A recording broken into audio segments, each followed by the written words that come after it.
Salut à tous et bienvenue sur ma chaîne. Aujourd'hui, on va parler d'un sujet qui concerne absolument tout le monde, comment ne pas gaspiller son argent. On a tous déjà eu l'impression de dépenser plus que nécessaire ou de regretter une grosse dépense après coup. Eh bien, c'est le moment de changer tout ça et de commencer à mieux gérer votre argent. Avant de commencer, si ce sujet vous intéresse, n'oubliez pas de liker la vidéo, de vous abonner à la chaîne et de la partager avec vos amis. Ça m'aide énormément et ça permet à plus de personnes de profiter de ce contenu qui peut vraiment faire la différence dans leur vie. Allez, c'est parti. 1. Prendre conscience de ses dépenses. La première étape pour ne pas gaspiller son argent, c'est de prendre conscience de ce qu'on dépense. On le sait tous, l'argent part souvent en petites sommes qui, cumulées, finissent par faire une grande différence. Par exemple, un café à 2 € tous les jours, une petite sortie par-ci par-là, ou même des achats en ligne non réfléchis. À la fin du mois, cela peut représenter une somme importante. Alors, comment éviter ça? La solution est simple, commencez à suivre vos dépenses. Il existe des applications de gestion de budget qui vous permettent de savoir exactement où va votre argent. Il n'y a rien de plus puissant que de pouvoir voir en un coup d'œil où vous pourriez économiser. Prenez quelques minutes chaque semaine pour faire le point sur vos finances. Cela vous permettra non seulement de voir où vous perdez de l'argent, mais aussi de mieux planifier vos achats futurs.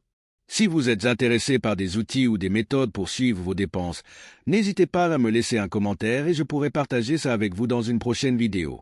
2. L'importance de la planification et du budget. Ensuite, un autre aspect fondamental pour ne pas gaspiller son argent, c'est la planification. La plupart des gens dépensent de manière impulsive. Et c'est là que ça devient dangereux. Une dépense imprévue par-ci, une autre par-là, et avant de s'en rendre compte, on a épuisé une partie de notre budget sans même savoir comment. Donc, la solution, c'est de définir un budget mensuel et de s'y tenir. Vous pouvez diviser votre budget en catégories: alimentation, loisirs, transport, épargne, etc.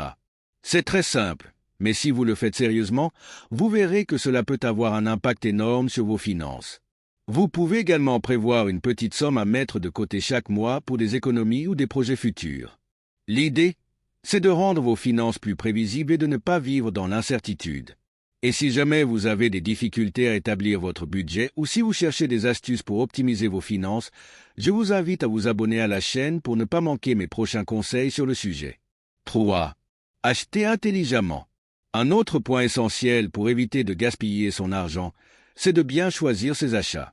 Trop souvent, on est attiré par des promotions, des soldes ou des objets dont on n'a pas réellement besoin. C'est l'une des erreurs les plus fréquentes.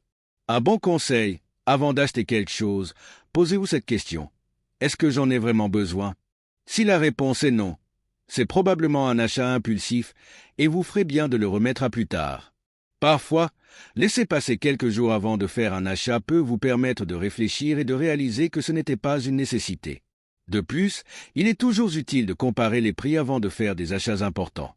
Internet regorge de sites qui vous permettent de trouver les meilleures offres, alors pourquoi ne pas en profiter pour économiser quelques euros? 4. L'épargne et l'investissement. Maintenant, parlons d'un sujet crucial pour ne pas gaspiller son argent, et qui est aussi un moyen d'assurer votre avenir financier, l'épargne et l'investissement. Si vous ne mettez pas d'argent de côté régulièrement, il peut être difficile d'avoir une certaine stabilité financière à long terme. Mettre de l'argent de côté ne signifie pas nécessairement que vous devez vivre comme un moine ou couper toutes les petites dépenses plaisir. L'idée est plutôt de faire de l'épargne une priorité. Vous pouvez par exemple ouvrir un compte épargne avec des objectifs précis, vacances, projets immobiliers, ou même une retraite tranquille. De plus, investir intelligemment peut vous aider à faire fructifier votre argent à long terme. Si vous êtes curieux d'en savoir plus sur comment bien investir, je vous encourage à vous abonner à la chaîne. On pourra discuter de stratégies d'investissement adaptées à différents profils financiers. 5. Les habitudes à adopter pour économiser au quotidien. En plus de ces conseils de base, il existe des habitudes simples à adopter au quotidien pour réduire les gaspillages. Par exemple, vous pouvez préparer vos repas à la maison plutôt que de manger à l'extérieur, privilégier les transports en commun ou le covoiturage, et même opter pour des loisirs gratuits ou peu coûteux, comme une balade en nature ou une soirée cinéma à la maison. Plus vous prenez de bonnes habitudes financières, plus il sera facile de voir des résultats concrets. Vous serez étonné de la différence que cela peut faire sur votre budget en quelques mois seulement. En résumé, ne pas gaspiller son argent demande un peu de discipline, mais avec des actions simples comme suivre vos dépenses, établir un budget, éviter les achats impulsifs, épargner et investir, vous pouvez vraiment commencer à prendre le contrôle de vos finances. C'est une question de petites habitudes qui, à long terme, feront toute la différence. Si vous avez aimé ces conseils, n'oubliez pas de liker la vidéo, de vous abonner pour ne rien manquer de mes futurs conseils pratiques et de partager cette vidéo avec vos amis. Ensemble, on peut tous améliorer notre gestion financière et vivre une vie plus sereine. Merci d'avoir regardé jusqu'à la fin et à très bientôt dans une nouvelle vidéo.